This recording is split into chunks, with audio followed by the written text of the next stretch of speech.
Hello, ladies and gentlemen. I'm sorry if my voice is a little hoarse. I got this news as I was ending stream, a 4-hour stream, so if my voice is a little rough around the edges, then I apologize. But regardless, this is big enough that I want to push through it. As you can see in this announcement, this is from the developers radio for 3.0. Amphorius is a year-long journey, and the story and puzzle-solving optimizations are just the beginning.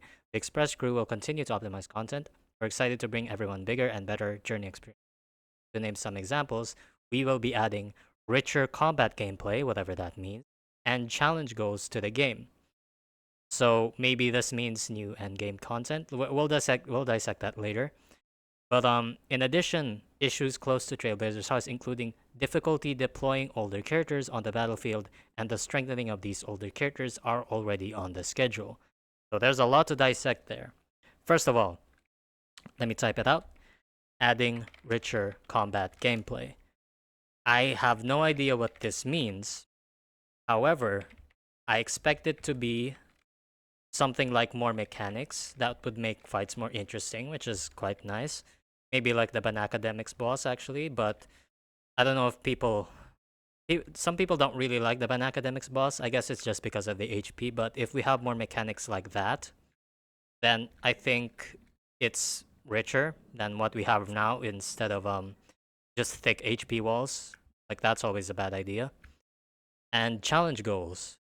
I don't know what challenge goals would mean, but I would assume it's something like um if we were to look at the other game, I assume they mean something like Zenless Zone Zero's Deadly Assault, is it what it's called? Where if you can reach full stars on that mode, but it's not optimal to get primos or the limited resources.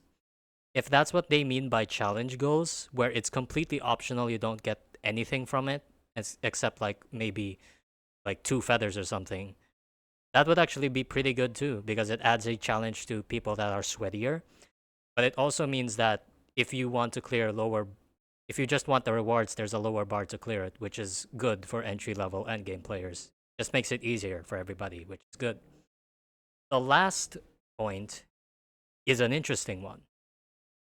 Issues close to Trailblazers Hearts, including difficulty using older characters. That's basically what it says. They're going to be addressing the fact that you can't use older characters on the battlefield, and they will find a way to buff these characters. There could be a million ways you could go about this. One of the funniest ideas I've ever had of buffing older characters is to increase their trace level cap so that you could still monetize resin and you could get characters up to level 20 traces to fix their multipliers. That could work, and in a few years or so, you could raise the cap again to plus 10, and you could do that, and they could still monetize it, which is funny.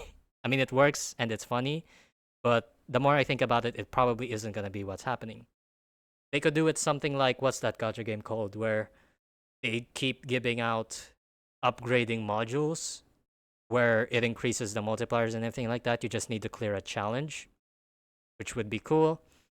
In a podcast that I discussed with a lot of content creators, one of them brought a really good idea where now characters have friendship levels, and if you maximize those friendship levels, you do get a buff to them. And these buffs are rolled out periodically through older units. Like the first wave, Zila gets a friendship level, and you could buff her to make her better. And in the second year, we're gonna get another friendship event and all that kind of stuff, which I think is also pretty good too. And it's not hidden behind the paywall. Not gonna complain about that as a customer. So yeah, I'm very excited to see what they mean by this because there's no way they're just gonna give it out for free, right? But at the same time, there's no way they were going to fix power creep was the last thing that I said. So like, I don't know. This changes a lot. And I really want to hear what you guys think about this. But overall, again, as somebody, I want to put my 2 cents into this. I am someone that is pro power creep. I think that power creep is, fine.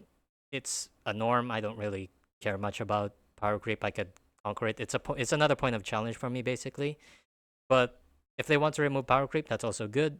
Genshin is. If they want to make it like Genshin, so be it.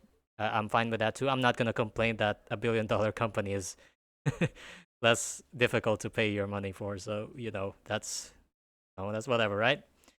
This is overall a good thing, and I hope that somebody doesn't ruin this by saying this is a bad move or anything like that. This benefits everybody.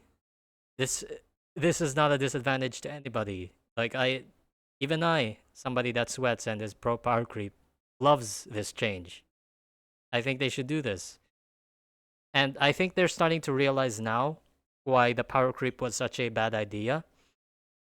Because one of the stupidest things that came out of power creep is that they just can't rerun Zila anymore because she's too weak. Like no matter like even if you do like Zila, you'll just get demotivated because she's too weak and you can't pull for her anymore. And the problem that new players have is that they let's say a new player is in love with Kafka.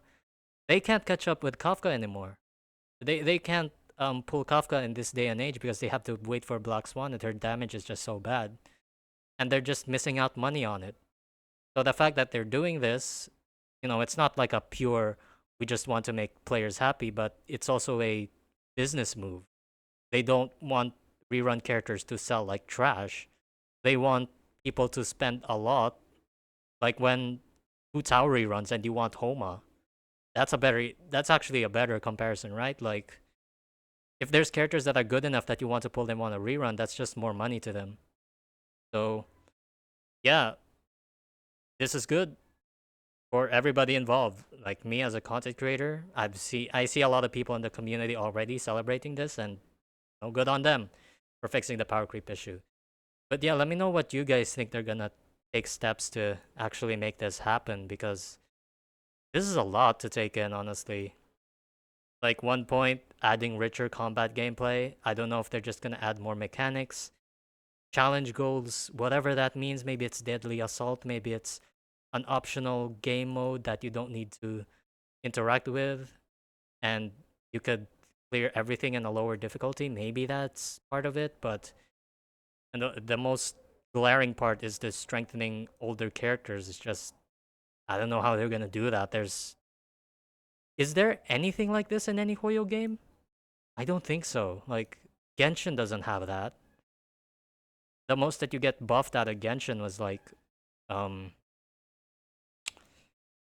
like releasing a newer character that would buff an older character. So the fact that HSR is willing to do this means that maybe they're gonna do it for Genshin too. Like they don't need it obviously, but maybe they will.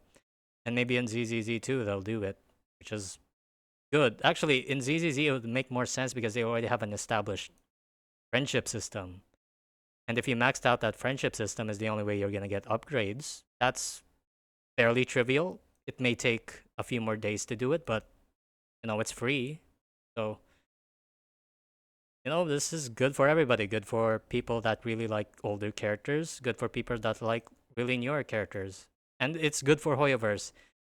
This is good for everybody. This is good for Hoyoverse because they can finally sell a rerun without having people say, "Oh, this character is mid, just skip it." This is good for older players to finally revitalize their roster, and this is good for whales that want to pull more Eidolons. So yeah, I'm excited. What does this mean? We'll know in the future, and those are my thoughts on this. I really want to hear what you guys speculate is going to happen, and yeah, wow, big news. I'll see you later. This kind of derailed some of my issues, some of my videos that I wanted to tackle, but this is the best way to derail my schedule of uploading. So yeah, I'm not against this. I'll see you later. Bye bye.